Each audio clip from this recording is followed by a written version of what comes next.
It started with something as mundane as laundry. Not a scream, not a confession, not even a late-night phone call. Just laundry. That morning had been like any other. Coffee brewed on the counter while I shuffled half asleep through the motions of a Tuesday. I heard the front door click shut as Brooke left for work. Same running shoes, same ponytail, same navy blue duffel slung over her shoulder. The one with her initials embroidered in clean, white stitching, B.M. For the better part of our 7-year marriage, Brooke had followed a strict morning gym routine. Up at 6, cardio by 6:30, showered and dressed by 8, and out the door before I even finished pouring milk over my cereal. Routine was her sanctuary. Structure. Order. But it was that very order that made the disorder feel louder. The laundry room was stuffy that day. Early autumn sunlight slanted through the frosted glass window, catching flecks of lint in the air. Our washer had groaned its usual complaints, spinning with a slight wheeze. I was elbow-deep in a pile of workout clothes she'd dumped in the basket the night before. Half-wet towels, leggings, a crumpled sports bra. I pulled the duffel off the floor to empty it too, just to save her time. That's when I saw it. Folded among the mesh-lined pockets of her bag was a shirt. A man's shirt. Wrinkled, soft, with the faint smell of something clean and unfamiliar. It wasn't mine. I knew my clothes. Every shirt I owned bore some telltale mark, a faded logo, a frayed collar, the scent of our detergent, the way it clung to the shoulders. But this one? Sleek, black, designer. The kind of shirt worn tucked into expensive jeans at some rooftop bar where people don't check price tags before ordering. And more importantly, the scent wasn't hers either. It was masculine, woodsy, a cologne I didn't recognize. I stood there, unmoving, heart tapping a strange rhythm in my chest. A dozen logical explanations flitted through my mind, but none stuck. A coworker's? Doubtful. She worked in PR and spent most days behind a laptop, not stripping off men's clothing in locker rooms. Maybe a donation bag mix-up? But why would she have a man's shirt in her gym bag? I turned it over, half hoping to find a name tag or something to ground me. Nothing. Just a slick, overpriced brand stitched into the collar, Vesper and Finch. I'd never heard of it. I refolded it and placed it back exactly as I found it. That was the moment I knew. Something was wrong, and it had been for a while. I just hadn't wanted to see it. Brooke and I had met in the most cliché of ways, at a friend's birthday dinner. I was quiet, all awkward elbows and polite smiles. She was sharp, luminous, the kind of woman who made everything seem cinematic. Her eyes were a stormy gray, and when she laughed, people leaned in. I still remember what she ordered that night, salmon with roasted fennel, and how she made a joke about fennel being the vegetable equivalent of jazz music. I married her 9 months later. We built a tidy life. House in the suburbs, 2 cars, wine nights on Fridays. No kids yet. Not for lack of trying, just bad timing and the occasional miscarriage-shaped silence that neither of us knew how to fill. But now, staring at that shirt, I couldn't help but replay the recent shifts in our marriage. The quiet ones. The texts she answered with her phone angled away. The gym sessions that extended just a little longer. The laughter at messages I didn't see. And worst of all, the subtle indifference. Our conversations had thinned into transactional banter. Did you pick up the dry cleaning? We're out of oat milk. Can you walk the dog? Her kisses had become air-light and practiced. Her eyes, when they met mine, carried a flicker of something I couldn't name. And now, a shirt. A silent, folded confirmation of what my gut had been whispering for weeks. I didn't confront her. Not right away. I did what most people do when they're not ready for truth. I watched. I paid attention. That night, I offered to cook. Something simple. Pasta, garlic bread, salad from a bag. She came home, hair still damp from the shower, said the gym was packed, that she cut her run short. She kissed my cheek without looking at me. I smiled. I asked casually, forgot your gym bag in the laundry room? Oh, yeah, meant to toss the stuff in the wash. Find everything you needed in there. She paused, too briefly, then nodded. Yeah, why? Just looked a little heavier than usual, I said, pouring her wine. She didn't flinch, didn't ask a single follow-up question, just sipped and changed the subject. That night, I couldn't sleep. I stared at the ceiling, counting the spaces between each creak in the floorboards above, wondering where she went when she said she was meeting Jenna from work or grabbing smoothies with Liv. I knew Jenna. I knew Liv. I also knew they both had newborns and hadn't left their homes in weeks. The next day, I took time off work. Told my boss I wasn't feeling well. He offered sympathy and a free day's rest. I used it to install a small camera in the laundry room, just above the cabinets. Another in the garage. Then, one tucked discreetly in the bookshelf facing our front entry. Nothing elaborate, just enough to gather quiet truths. Over the next week, nothing happened. At least, not on the cameras. She came and went, left the same way. Nothing suspicious. Until the following Wednesday. I watched the footage that night. She came home from the gym at her usual time, bag slung over her shoulder. But something was off. She moved quickly, eyes darting around the room. She opened the bag, pulled out a different shirt, navy blue, not black this time, and shoved it in the bottom drawer of the laundry room cabinet. She closed it slowly, almost guiltily. I paused the video, rewound, watched again. I waited until she fell asleep that night. Then I crept downstairs and opened that drawer. There it was. Another man's shirt. Different scent. Same brand. Vesper and Finch. I took it out, held it in both hands like it might dissolve. The scent was stronger this time. Spicy. Familiar in a way I couldn't place. My pulse pounded in my ears. 2 shirts now. 2. And she was hiding them. My world didn't crash. Not yet. It tilted. Quietly. Like the first creak in a house before the collapse. But I needed more. The next morning, she left for work early. Said she had a client meeting downtown. Her duffel was slung over her shoulder again, this time zipped to the top. As soon as the front door clicked shut, I opened the drawer again. The navy shirt was gone. That was the moment I realized I was being handled, managed, that she discovered my awareness, or maybe suspected something. She was covering her tracks now, which meant she had something worth hiding. I spent the rest of that day tracing her lies backward. Emails, calendar entries, social media, nothing conclusive, just a string of carefully curated half-truths. But the real break came 3 days later. She said she was meeting Liv again, same cafe as always. I knew it was a lie. I drove to the cafe and waited in the parking lot for 30 minutes. No Brooke, no Liv. Then I followed her. It felt strange at first, like watching someone else's life unfold through a window. She drove downtown, not to the gym, not to the cafe. She parked in front of a sleek apartment complex with tall glass windows and a valet service out front. She entered without hesitation. I waited for an hour. When she emerged, she was laughing, her phone in hand. And behind her, a man followed. Tall, tan, stylish, wearing, I kid you not, a Vesper and Finch blazer. They didn't touch. Not then. But the way they moved, synchronized like 2 dancers mid-routine, it told me everything. I stayed until they both left. When I returned home, her gym bag was already in the laundry room. And inside, a 3rd shirt. This one still warm, still smelling like him.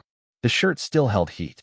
Not like a fresh out of the dryer warmth, but the kind of human warmth that clings to skin and transfers with proximity. When I touched it, I flinched, not from the temperature, but from the sudden, ugly confirmation that I wasn't imagining things. He had been with her. Recently. Intimately. It wasn't just the shirt, either. There was a hair. One long, dark strand, unlike Brooke's lighter, golden brown shade. Maybe it was his. Maybe not. It didn't matter. The point was, he'd left something behind, and she had brought it into our home like it meant nothing. Like I meant nothing.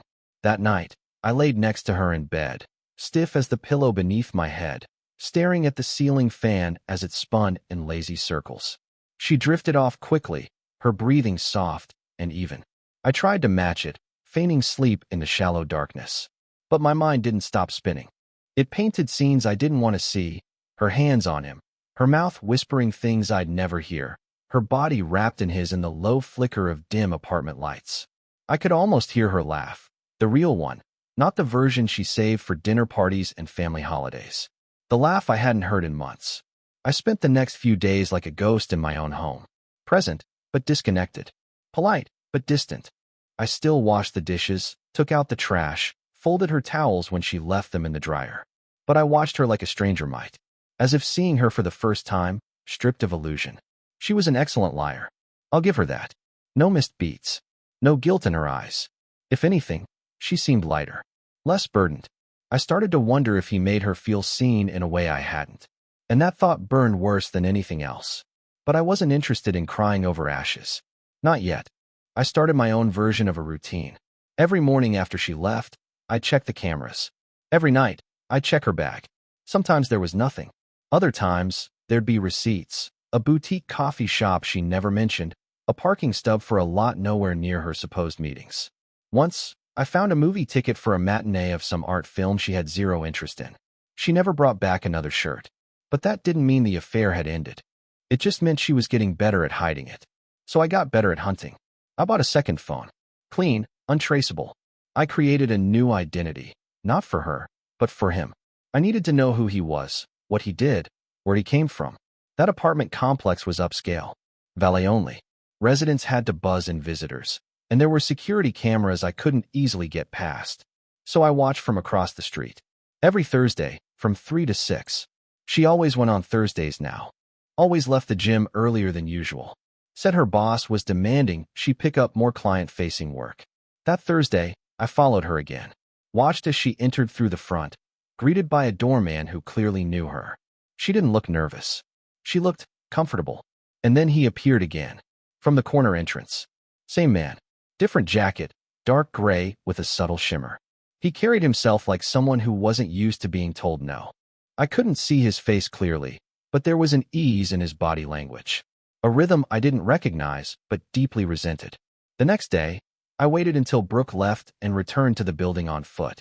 I wore a hoodie, ball cap low. Nothing dramatic. Just enough to blend in. I loitered by the lobby, pretending to be on a call, watching how residents came and went. I caught the name on the door placard just before it shut, the Argentum Residences. A quick online search later, and I had a list of units, owners, leasing companies. Most were under corporations, but one caught my eye. Unit 8D, leased directly to a name I'd seen before. Luca Halden, a name from one of the dry cleaning receipts in Brooke's gym bag. Suddenly, it all clicked. The designer shirts, the boutique receipts, the mystery cologne, the absurd confidence. Luca, he wasn't just some side fling. He was someone, a fixture in her new secret world. I found his social media. Sparse, but curated. Private, except for the occasional tagged photo. He worked in fashion, naturally. Creative director of some sleek, monochrome brand that catered to people who drank espresso after midnight and vacationed in Norway for the silence. And Brooke? She wasn't in any of his photos, but one post caught my eye. A blurry, candlelit dinner table. 2 wine glasses. One hand, unmistakably hers, reaching for a dish. My stomach nodded. She had brought him into the rituals we used to share. That weekend, I said I wanted to repaint the guest room. Something bright, I claimed. A change of scenery. She smiled, said it sounded great. She offered to help, but I told her I had it covered. I didn't repaint. I cleared the space, mounted new cameras, and created a tiny war room. Laptop screens, time-stamped videos, screenshots of receipts, text logs, GPS routes from a tracker I'd planted beneath her rear bumper. I became a cartographer of her betrayal. I wasn't just watching anymore. I was documenting. And it turned out, Luca wasn't her only lie. One night, she said she had dinner with her sister in Midtown. But the tracker showed her detouring to a hotel in the East End, a boutique spot with soft jazz in the lobby and overpriced tapas on the menu. She stayed 2 hours, then returned home, said her sister had too much sangria, and they laughed themselves silly. I nodded, said it sounded fun. She kissed my cheek. That kiss burned. By this point, my anger was no longer volcanic. It had crystallized, hardened into something colder, focused. I didn't want to scream. I didn't want to plead. I wanted her to know that I knew. I wanted her to feel the weight of her decisions not in a single explosion, but in a slow unraveling. So I waited, until I found something I couldn't ignore. One Monday morning, she left early. Too early. Said there was a client emergency downtown. I checked the footage later, and what I saw made my breath catch. She came back. 20 minutes after she left, she returned. Quiet, fast. In through the garage. She wore the same clothes, but her hair was pulled into a bun now. Her bag looked heavier. She went upstairs, to our bedroom, and removed something from the closet. A small, black box. I hadn't seen it before. She placed it inside her gym bag, zipped it, and left again. I froze the footage. There, in the corner of the frame, just for a second, the lid of the box lifted. Inside was a key. Not a house key. Something sleeker. Like a safety deposit key or a vault. and tucked beside it a ring. Gold, but not her wedding band. A man's ring. Thick. Engraved. I zoomed in, adjusted the lighting, sharpened the image. There it was. The initials, L. H. Luca Halden. She was keeping something of his. Something personal. Something secret. And she hid it in our house. My breath caught, then turned sharp. That was the moment I knew the affair wasn't just physical. It was emotional. Tangled. Possibly intentional. And that realization brought clarity. This wasn't just infidelity. This was replacement. She wasn't trying to escape our marriage. She was rehearsing a new one. With him. The thought clawed at my chest like a dull blade. But it also brought focus. I wasn't going to beg her to stay. I wasn't going to confront her with shaky hands and watery eyes. I was going to let her step into her lie with both feet. And when the time was right, I'd pull the floor out from under her. I just needed one more piece. One more thread to tug. And then, the whole thing would unravel. The truth, when it comes, doesn't roar. It whispers. And the whisper came on the 5th Thursday. It had been a month since I found that first shirt. A month of secrets, surveillance, and shadows in my own home. I had watched Brooke disappear into another life. One I wasn't invited to. One she thought I couldn't see. But I saw everything. And now I needed her to know that I knew. Not with words. Not yet. That would come later, when it mattered most. For now, I needed finality. Proof that would erase any lingering doubt and silence the part of me still clinging to the version of her that used to hum while she baked, that used to dance barefoot in our kitchen after 2 glasses of wine. That version was gone. All that remained was the performance, the rehearsed smiles, the mechanical kisses, the "I'll be home late" texts that arrived too predictably, too perfectly. The 5th Thursday, I followed her again. Not from afar this time. Up close. She left the house at 4:11 p.m., wearing the navy trench coat she reserved for rainy days, even though the sky was spotless. She carried her duffel, lighter than usual, and wore those low heels that clicked confidently on pavement. I watched from the corner of the cafe across the street, a disposable coffee cup in hand, sunglasses pulled low. I timed it. Luca lived on the 8th floor of the Argentum residences, and the building's security elevator required a fob, one she clearly had. It took her 2 minutes and 40 seconds to get from the front door to the 8th floor. I waited 5 minutes. Then I entered. The doorman was young, distracted. A game show played behind his desk, something with spinning wheels and fake applause. I nodded politely as I passed. He barely looked up. The elevator was empty. I rode it to the 7th floor. From there, I took the stairs. Outside Unit 8D, I paused. I didn't intend to knock. I didn't need to catch them in the act. That wasn't the point. I just needed to listen. And I did. Laughter. Hers. Soft music. The low hum of jazz, muffled by thick walls. And then his voice, smooth, accented slightly. I couldn't catch the words, but I didn't need to. The rhythm told me everything. They were relaxed. Familiar. Comfortable. I leaned in, close enough to hear the clink of glasses. There was a silence then, brief, intimate. And then her voice again. Quiet. Intimate. I wish we had more time. My stomach twisted. That was enough. I descended the stairs calmly, out the back exit, into the cold dusk air. The sky was bleeding orange across the skyline. I felt nothing. Or maybe too much. Back home, I waited. She returned at 9:42 p.m., holding a small white bag, fancy chocolates. A peace offering? Or just a gift from him? I didn't ask. She kissed my cheek. Sorry it was such a long day. Long week, I replied. She smiled, turned away. Yeah, just glad it's almost over. We stood in the kitchen for a moment, pretending to be the couple we used to be. She opened a bottle of wine. I poured myself whiskey instead. And then she said it, like a line from a script she'd practiced. I was thinking we should take a weekend trip. Just us. I almost laughed. But I nodded. Sure, that sounds good. Because now I had what I needed. That weekend, I visited Luca's apartment again. Not in person, this time digitally. A friend of mine from college, Ron, was in cybersecurity. He owed me a favor, and I cashed it in. I sent him everything I had. The apartment number, the building's name, Luca's company details, social handles. And I asked for the one thing that would crack this wide open. Ron delivered. Got access to his home Wi-Fi, he said, voice cool. Didn't even need to try hard. Password was Luca 2022. Guy's not a genius. Can you see device history? I asked. Better, Ron replied. I can see paired devices. He's got two phones regularly connecting to his network. One's his, the other, guess who? Brooke. Bingo. Same MAC address as her phone, which means she's been there enough for it to auto-connect. How often? 11 times in the past month. I close my eyes. Thanks, Ron. That all you need? Almost. There was one last thing. What's his email? Ron laughed. Want me to break into that too? No. Just need it. He gave it to me. Luca. H at Vesper Finch. Calm. I drafted a message. I kept it simple. Professional. No threats. Just an invitation. Subject, creative collaboration opportunity. Body, Mr. Halden. I've been following your work and admire your vision. I'm interested in discussing a potential brand partnership and event appearance. Please let me know if you're open to a brief call next week. Regards, Jordan R., Executive Producer. Altimedia Events. The name was fake. The company too. But the email bounced back. Not an error, a reply. Thank you, Jordan. I'm currently traveling, but would be open to discussing further upon return. Please contact my assistant, Brooke Martin, to coordinate. I stared at the screen. She wasn't just sleeping with him.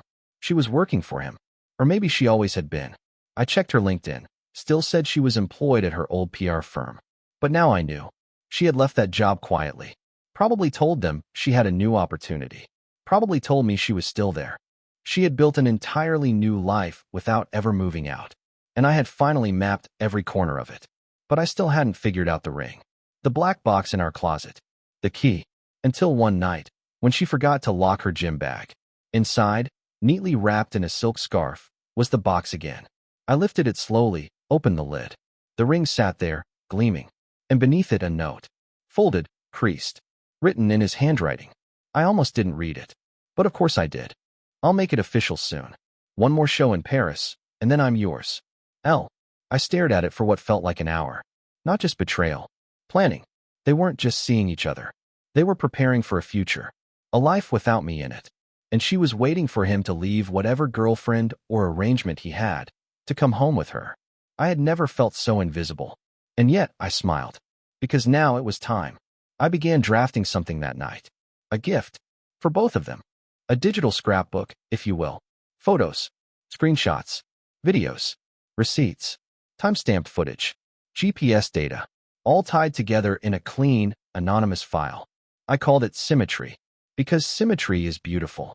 And revenge, when done right, should be just that, beautiful. I set the file to send automatically to both their inboxes, with a time trigger. Not yet. But soon. I just needed the perfect moment. That moment arrived the following Thursday. She came home, cheeks flushed, eyes dancing with a smile she couldn't suppress. She kissed me with too much enthusiasm. Something good happen? I asked. Just life, she said. Feeling good about where things are going. I nodded. Me too, I said, because she had no idea what was coming. Later that night, she sat in bed beside me, scrolling her phone. I was beside her, silent, still. The file sat ready. Pre-scheduled. Timed. It would hit both their inboxes at 9 a.m. Sharp the next morning. While she was still at the gym. While he was likely asleep beside someone who didn't know he was promising a future to another. And the best part? It wouldn't just go to them. It would go to her parents. His company. Her former boss. My lawyer. And one final recipient. Me. Because I wanted the satisfaction of opening that file at 9:01 a.m. Seeing every ugly truth laid bare. From their first kiss to their last lie. I wanted to watch the silence fall between them. The world go still. The mirror break. And all the polished lies finally crack. At 8:59 a.m., I stood at the kitchen counter, holding a mug of coffee I'd reheated 3 times without ever drinking. Brooke had left 10 minutes earlier, duffel bag in tow, headphones over her ears, completely unaware of the grenade ticking inside her inbox. I pictured her walking into the gym, smiling at the receptionist, setting her bag in her locker, maybe adjusting her ponytail in the mirror before starting her workout. She had no idea. At 9 a.m. sharp, the file was released. The email subject line was simple. Thought you should know. Inside was a link. A clean, anonymous folder hosted on a temporary drive, filled with precisely 32 curated files. No fluff. No accusations. Just undeniable, damning clarity. I didn't need revenge to be loud. I needed it to be elegant. By 9:03, my phone buzzed, a text from Brooke. Did you just send me something? I didn't respond. At 9:04, another text. Why would you do this? Are you home? Then she called. I let it ring out. She tried again. 3 times. I didn't answer. She switched to email next, frantically tapping out something barely coherent. I can explain. I need to explain. Please don't do anything stupid. Please let me talk to you. But what could she say, really? That the shirts were just accidents? That Luca was just creative inspiration? That the ring wasn't a ring at all, but some symbolic marketing gimmick?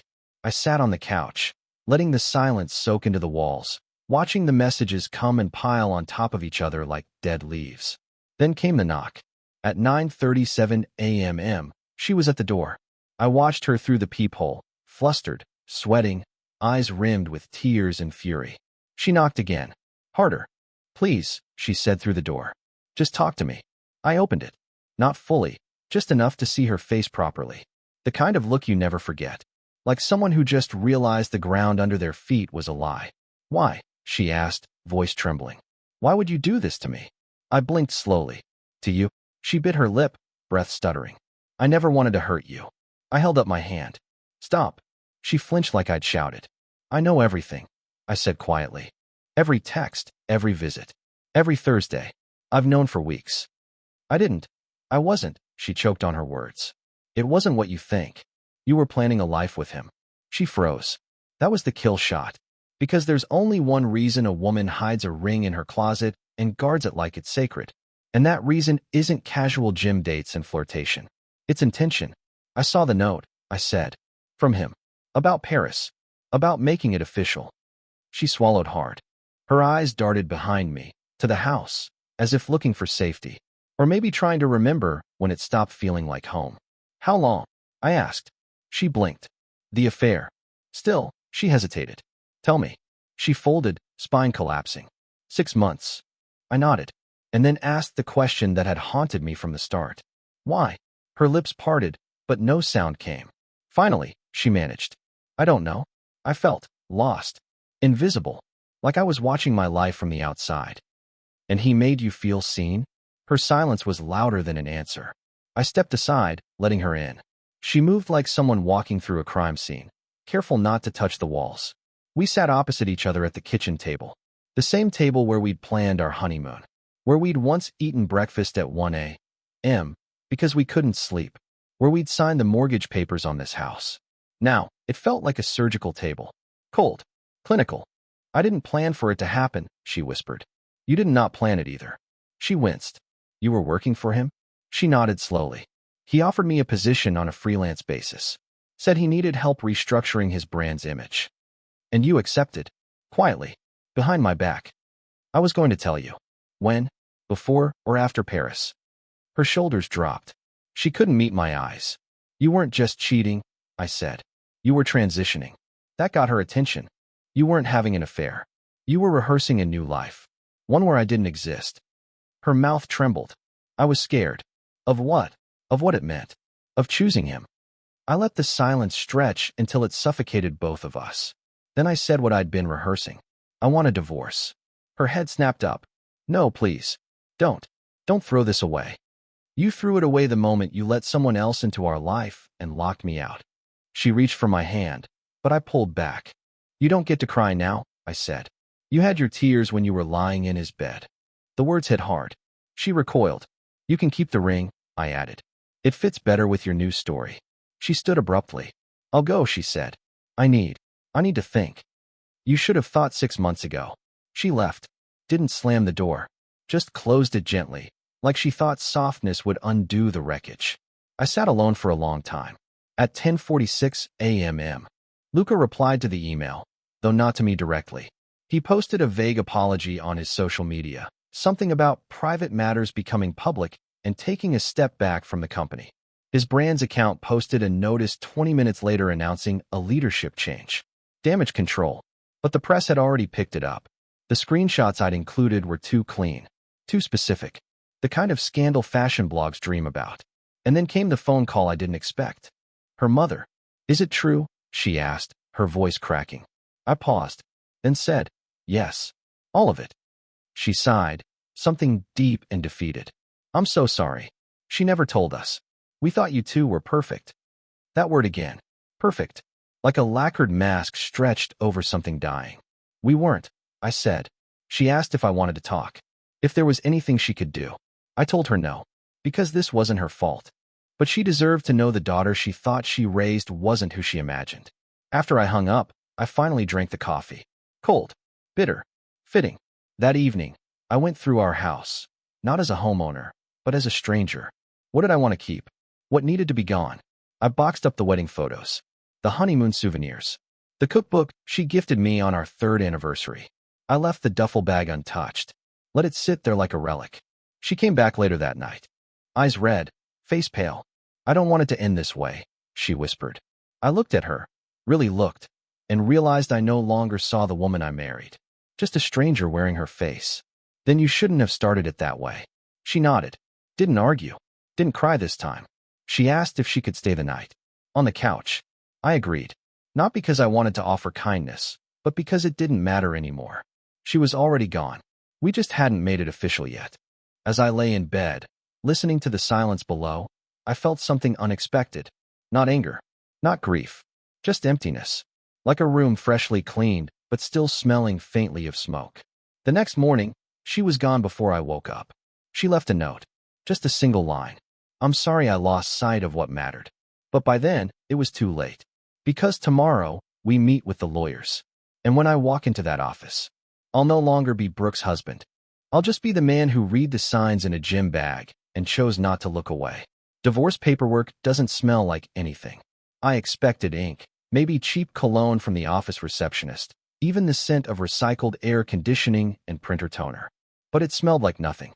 Dry and sterile, like all the emotion had been vacuum sealed out of it.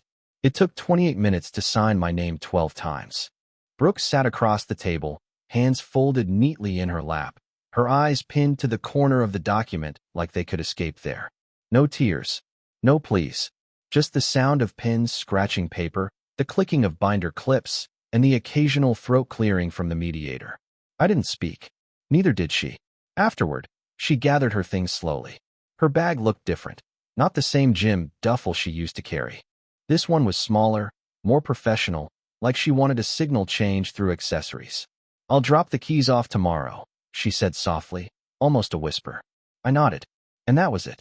7 years gone with the swish of a pen and the shutting of a file folder. I didn't go home right away. I drove aimlessly for hours. Past the bakery where we had our engagement photos taken. Past the theater where she fell asleep on my shoulder during that 3-hour foreign film she insisted on seeing. Past the bookstore where we once fought over a dinner bill and made up in the poetry section. I didn't cry, but there was a tightness in my chest that didn't loosen until the sun dipped below the skyline and the street lamps blinked on like the universe flipping a switch. I returned to a house that didn't feel like mine. The silence was deeper than it had ever been. Not peaceful, just hollow. In the living room, her ghost lingered. The indentation in the couch cushion. The faint perfume on the throw blanket. The pair of running shoes by the door. Too worn to matter, too hers to touch. I almost threw them out. But something stopped me. Instead, I went upstairs and opened the closet. Half of it was empty now. Her side stripped of color. The bright scarves. The patterned dresses. The heels she wore only when she needed to feel tall in meetings. Gone. All that remained was a single black box, tucked against the back wall like a forgotten gift. I pulled it down. The ring was still inside. Luca's. Thick, gold, and unforgivably arrogant. But the note was gone. I almost laughed. Maybe she couldn't bear to let it go. Or maybe she'd given it back to him. Maybe it never meant anything at all. I took the ring out, held it up to the light. It sparkled like it had purpose. Like it still thought it had a future. And then, on a sudden impulse, I walked it outside. The backyard was quiet. The grass damp from the morning rain. I walked barefoot across it to the garden bed Brooke never finished planting. There, in the soil, I pressed the ring down, deep into the earth, and covered it with dirt. Not dramatic. Not symbolic. Just buried. I didn't need it anymore. I didn't need her anymore. The next day, I took down the cameras. All of them. One by one. I deleted the cloud files, erased the backups, shredded the folder labeled Symmetry. It had served its purpose.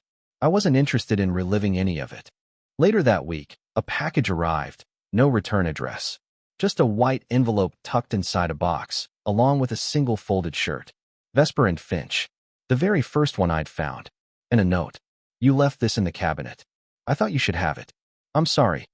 There was no signature, but I didn't need one. I stared at the shirt for a long time, then folded it again, slower this time.